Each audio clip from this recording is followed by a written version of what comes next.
ձևավորվում է խորհրդային պետություն, անվերահսկելի,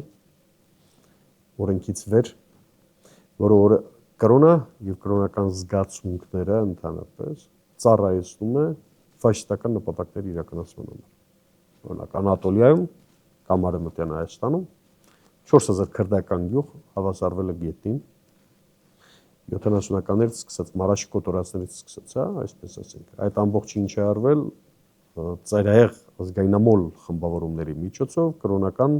քողի ներքո։ Նույնությամբ ճիշտ այնպես, ինչպես այսօր տեղի ունենում Սիրիայում, Սիրիայի հյուսիսարևելյան շրջանում քրդերի նկատմամբ, նույն քաղաքականությունն է։ Հիմա նորից վերադառնում ենք հարցին, արդյոք մենք որպես պետություն, որպես ինստիտուտներ, որպես քաղաքական համակարգի ինստիտուտներ, որպես կուսակցությունների մասին օրենքը որ բացում ենք, մենք տեսնում ենք այդտեղ եւ իրականության հետ ենք համեմատում, դիսոնանս կա ընդհանրապես։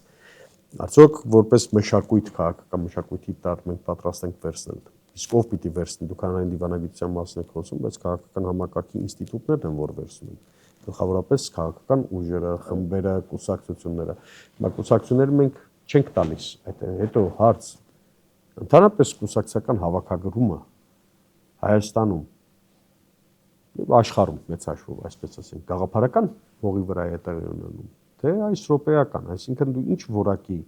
մտավորականությամբ ես ներկայացված այդտեղ, որոնք վերցնում են այդ թեման, ծամում են,